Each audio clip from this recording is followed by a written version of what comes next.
Bueno, os traigo hoy una película para analizar que es ni más ni menos que Free Guy. La vi hace poco y la verdad es que me ha gustado y creo que tiene bastantes cositas así para sonsacar ya de planos filosóficos y políticos y demás. La película, como bien he dicho, se llama Free Guy, está dirigida por Shawn Levy y protagonizada entre otros por Ryan Reynolds o Judy Comer.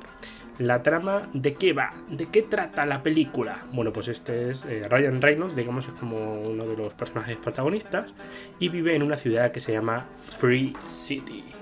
Y además es que el nombre de esta ciudad le viene que ni pintado, porque bueno, pues todos los personajes que hay ahí se creen que viven en libertad.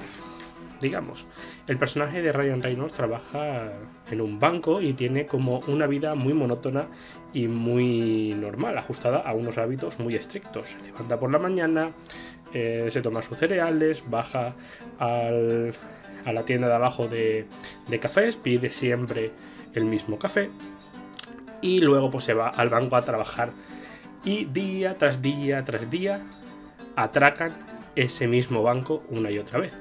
Y es que en un momento determinado de la película, el personaje de Ryan Reynolds se da cuenta de que es un personaje de videojuego, es un NFT. Y es que encima el propio personaje, ya de por sí, el nombre se llama Guy, chico, o sea, un tipo, es un tipo. Y es que realmente es el personaje, es eso, es un tipo normal y corriente. Y está muy bien reflejado como forma, ¿no?, de esos personajes secundarios de las historias de los videojuegos, que son los NFTs. Es una película que, ya os digo, bebe mucho de dos obras anteriores. Una es el Show de Truman, ¿vale?, que la conoceréis todos y todas, la famosa obra de Jim Carrey, en la que se levanta un día y se da cuenta que su vida es todo una mentira y que todo forma parte de un plató de televisión enorme. Y otra que es Day Alive, que es una película que no es tan conocida, Están vivos en español, y que está dirigida por John Carpenter y que desde aquí os recomiendo un montón. Es una película brutal, brutal. Y ya veremos cómo hay un elemento que son las gafas de sol que tienen como mucha importancia a lo largo de la trama de la película. Y es un elemento que está sacado directamente de esta otra, de Están vivos, de John Carpenter. Una película que, ya os digo, es yo creo que la obra más anticapitalista que ha dado el cine de Hollywood, y que, bueno, pues trata sobre un hombre que de repente en un momento determinado se encuentra una caja con gafas de sol, se las pone y de repente empieza a ver, donde vemos mensajes publicitarios, comienza a ver lo que realmente hay detrás de esos mensajes publicitarios, la ideología que hay detrás de esos mensajes publicitarios. Pues a lo mejor ve un mensaje publicitario de Coca-Cola y pone obedece, o de repente ve el dinero y con las gafas de sol lo que lee es God, Dios, y elementos así, ¿vale? Luego veréis que la trama va desembocando en otro camino y realmente también muy interesante. Y ya vemos como Free Guy parte mucho de esta premisa, ¿vale? También el personaje de Free Guy, cuando realmente despierta de todo y se da cuenta de que vive en un videojuego, es cuando obtiene unas gafas de sol, porque digamos que está dividido como en dos clases, por así decirlo, el mundo de Free Guy de los videojuegos, ¿no? Los que tienen gafas de sol y los que no. ¿Por qué? Porque los que tienen gafas de sol son los jugadores y jugadoras, son los que realmente molan, los que están como por encima de todos, mientras que el resto ve a estos con envidia y pues no tiene las gafas de sol, ¿no?, que se las pone, y ve realmente lo que todo forma parte de un videojuego y que todo está producido y diseñado a través de códigos, incluso ellos y ellas mismas.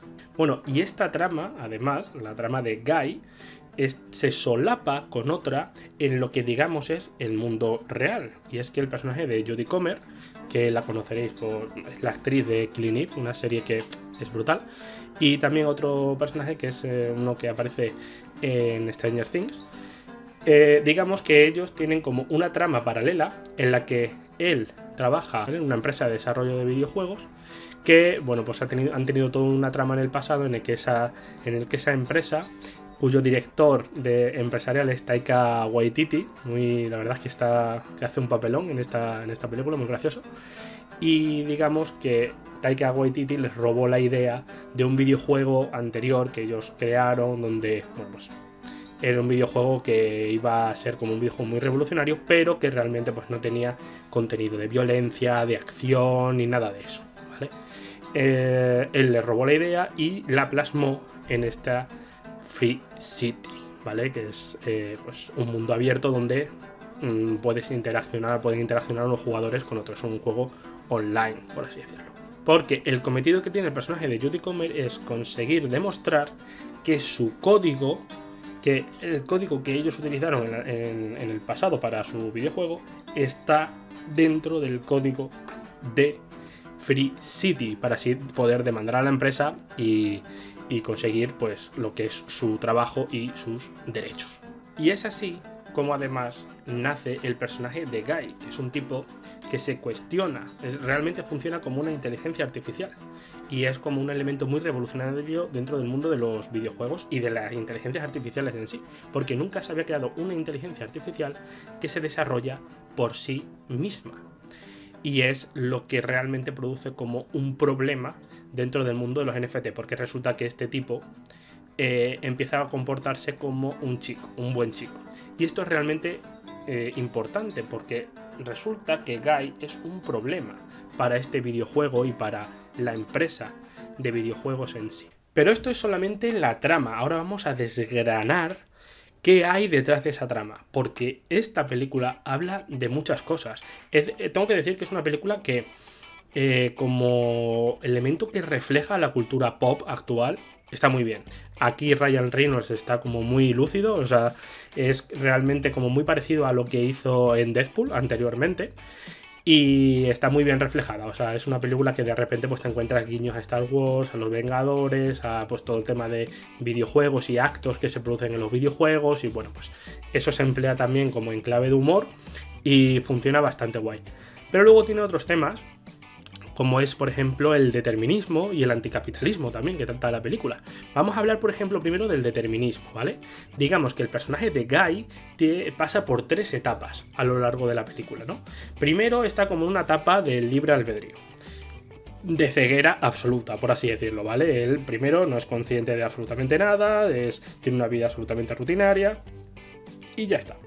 Pero luego pasa a obtener ese objeto que es el que le hace ver la realidad tal y como es, que son las gafas, ¿vale? Aun teniendo esas gafas en un principio, él no se da cuenta realmente de que está dentro de un videojuego casi, y de lo que supone estar dentro de un videojuego, que es que alguien te ha programado, y que por lo tanto pues se produce ese determinismo, ¿no? Digamos que cuando Guy a lo largo de la película se da cuenta de que es una creación informática, de que es un NPC de un videojuego, de que es, digamos, de que su vida se ha basado y se ha sometido a unos códigos informáticos, es ahí cuando le entra una crisis de determinismo, como yo la llamo, le entra una crisis de determinismo de determinismo duro, en la que realmente piensa que su vida no tiene ningún sentido y que ha perdido el control de su vida. Esta parte está muy bien reflejada en la película, en una escena en la que, bueno, pues charla con su compañero de trabajo, que también es su mejor amigo, y le dice en un momento determinado que se ponga las gafas. Esto es una escena que está muy bien además, pero que está basada también en una de Están vivos de la película de John Carpenter, ¿vale? Es casi igual, ¿no? Por lo menos en lo que a trascendencia se refiere, ¿no? En lo que a profundidad. Y el amigo lo que hace es rechazar las gafas. De hecho, sin motivo alguno. Realmente lo que tiene es miedo. Realmente tiene miedo a ver que su vida también no es lo que parecía y ver esa realidad es como bastante traumático, ¿no? Para esa persona, el ver que realmente has perdido el control de tu vida, de que toda tu vida se basa en unos códigos informáticos que ya estaban predeterminados, es decir, que todo lo que estaba ocurriendo ya estaba predeterminado, estaba hecho para que pasase así, y de aquí en adelante tu vida va a ser así, ¿no? Esa es la crisis que tiene un poco, pero de ahí pasa a un determinismo suave, y es que además tiene una conversación bastante interesante con su amigo en un momento determinado de la película y le expone, ¿no? Toda esta crisis que tiene de que su vida no tiene sentido, y el amigo lo que le dice es como, da igual, Da igual que seamos una creación informática, porque este momento que estamos viviendo ahora, el yo es intentar ayudarte, esto es real. Y de ahí pasa a un determinismo suave, en el que realmente sí que tiene cierta incidencia en la realidad digital, en este sentido, ¿no? En la realidad material, pero en este caso digital, tiene cierta incidencia de cambio, de transformación y por lo tanto de libertad. Y es que tanto Judy Comer, o sea, la programación que hicieron Judy Comer y el personaje de Stranger Things para el anterior videojuego está en cada uno de los NFTs, está en cada uno de los códigos de los NFTs. Y son esos códigos los que les hacen poder ser una inteligencia artificial y desarrollarse por sí mismos. Y ahí está, yo creo que lo más grande de la película, y es que aunque estemos determinados y condicionados, o condicionados muy fuertes, por diferentes factores en nuestra vida real, ya sea la historia, la economía, el contexto en el que nos encontramos, la política, la sociedad, la cultura, los medios de comunicación, todo, aunque todo eso nos condiciona de manera muy fuerte, realmente sí que tenemos cierta incidencia para transformar la realidad, para no caer en un nihilismo absoluto en el que pues todo da igual y que sea lo que tenga que ser, por así decirlo, ¿vale? Y esto tiene además una repercusión muy grande en cuanto al anticapitalismo. Y es que la película tiene mucho de ese anticapitalismo y una lectura que, bueno, que en ciertas ocasiones es como una lectura muy madura, pero en otras es como una lectura de anticapitalista de 3 años, ¿vale? Y digamos que, bueno, pues el propio personaje de Stranger Things está como muy condicionado, en varios diálogos de la película se ve reflejado que está como muy condicionado por su entorno, ¿no? Él dice que quería ser un desarrollador de videojuegos indie que triunfase y tal con esas ideas tan chulas que tenía, pero que por ciertos elementos de la vida, por el contexto, básicamente, pues está endeudado con por los estudios universitarios.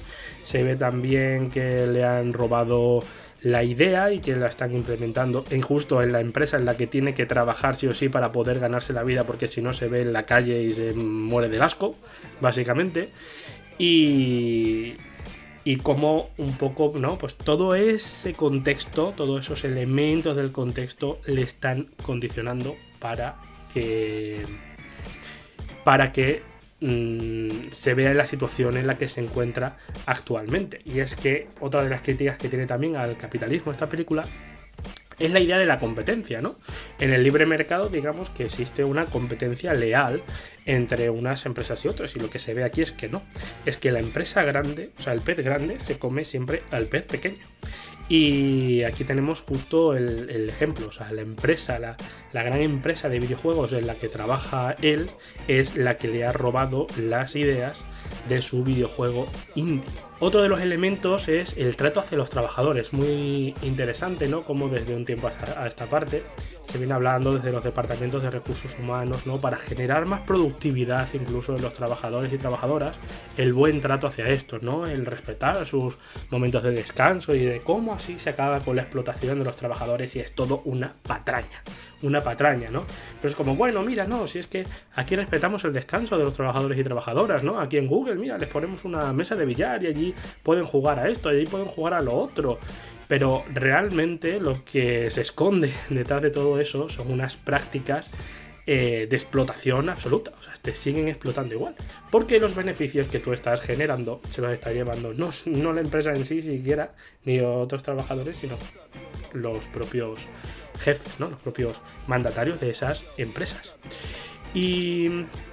Pero claro, lo que importa es el aura, ¿no? No importa el contenido, por así decirlo, pero importa el aura y el cómo te encuentres. No cómo estés realmente, sino cómo te encuentres tú, ¿vale? Entonces eso es bastante interesante porque el personaje de Taika Waititi en esta película es el jefe, ¿no? Y como en los momentos de tranquilidad es el jefe guay, enrollado, no sé qué, y en los momentos de tensión es cuando sale a la luz, sale a florecer esa parte oscura, ¿no? Lo que se oculta, lo que no se deja ver. Como por ejemplo, en un momento determinado están ahí en un momento de tensión que necesitan acabar con el Guy, porque les está jodiendo el videojuego, porque el tipo de repente pues le da por tener conductas buenas y positivas y prosociales, digamos, dentro del videojuego, y él se pone a ayudar a la gente. Entonces, no, esto es un juego de tiros y de matar y demás, o sea, nos está jodiendo el juego, vamos a ir a por él y vamos a ir a cargárnoslo, ¿no?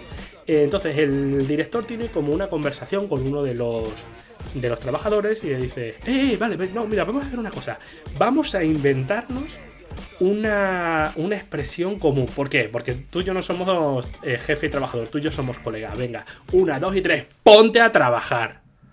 Y tal cual, o sea, es brutal porque ahí es cuando florece, ¿no? De esas formas del nuevo trato a los trabajadores y demás, florece lo que realmente se oculta, que es lo mismo de antes, que es ponte a trabajar, no me toques las narices, tú trabajas para mí y los beneficios de lo que tú generes, gran parte de esos beneficios me los voy a llevar yo como empresario. Entonces, ese plano, digamos, desde ese plano, ¿no? Con esas escenitas, ¿no? Con esos detalles, va reflejando muy bien la realidad en la que nos encontramos en el plano laboral y sobre todo en este mundillo, ¿no? de los videojuegos, ¿no? Donde se da conceptos como el crunch, que no deja de ser explotación laboral, en el que los trabajadores pues hacen más horas extras y todo eso. Ahora se le llama crunch, pero es explotación laboral de toda la vida, ¿vale?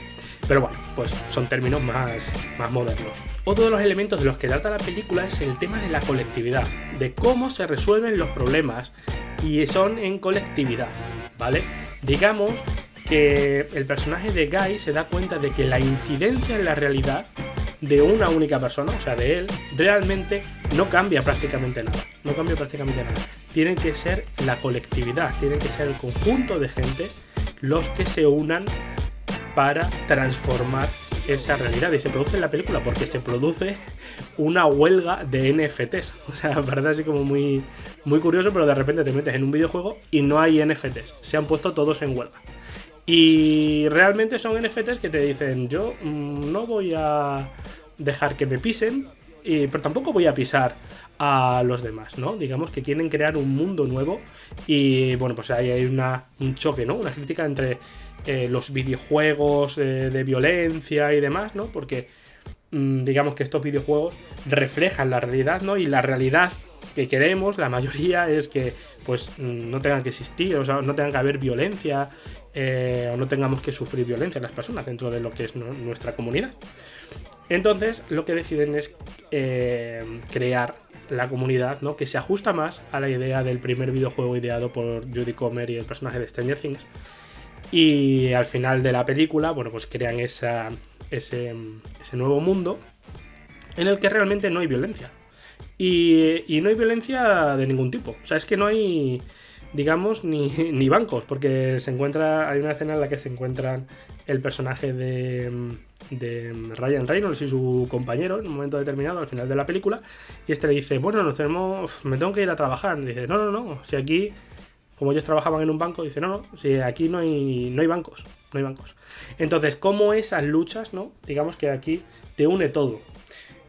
Une la incidencia que tenemos en la realidad, que a pesar de que hay unos condicionantes muy fuertes entre nosotros, en colectividad, y solo en colectividad, vamos a poder hacerles frente y vamos a poder cambiar y transformar el sistema y vamos a poder transformar nuestra realidad y nuestro contexto, que es lo que ha hecho la humanidad a lo largo de la historia. Básicamente, transformar la realidad, transformar el contexto, pero siempre en colectividad. Llegó el demonio marxista, llamen al exorcista, que no te metan miedo, vota por les comunistas. Llegó el demonio marxista, llamen al exorcista, que no te metan miedo, vota por les comunistas. Bueno, pues al final, esta película, como podéis ver, yo la lectura que saco es que no es la típica película hollywoodiense donde prima el individuo, ¿no? Y es este individuo el que quiere ser libre y tal, sino que prima la libertad de la colectividad, prima la libertad de la comunidad, y solo la libertad de la comunidad se consigue trabajando en comunidad. digamos que uno de los elementos fundamentales de la película es el darte cuenta de las cadenas que tenemos. Es decir, el determinismo o los condicionamientos que tenemos no tienen que darnos miedo. Es así como realmente se consigue la libertad. La libertad se consigue viendo las cadenas que tenemos detrás.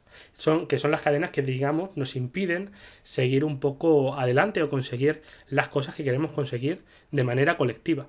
Viendo todo, conociendo todas esas cosas que nos condicionan, conociendo nuestra historia, conociendo nuestro sistema económico, conociendo cómo nos afecta el sistema económico, cómo nos afecta el sistema político, conociendo la cultura y cómo nos afecta esta también, es como realmente vamos a ser libres, porque nos vamos a dar cuenta de las cadenas que tenemos encima.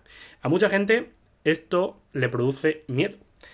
Y ahí tenemos el personaje del amigo de Ryan Reynolds en la película, que realmente esto le produce miedo, igual que a la mayor parte y al resto de la gente, incluso al propio Ryan Reynolds le producía miedo en ese momento de la película. Pero lo que hay que entender es, digamos, o lo que refleja la película es, tenemos que ver esas cadenas para poder hacerles frente y poder, digamos, transformar la libertad. El conocimiento nos hará libres. Y hasta aquí la review de esta película. Espero que os haya gustado y nada, si tenéis alguna cosita más que hayáis visto en la película y que yo me he saltado y que no, pues, en la que no me he fijado, o otras lecturas, aquí estamos y estaré encantadísimo de que me la contéis. Un beso y un fuerte abrazo.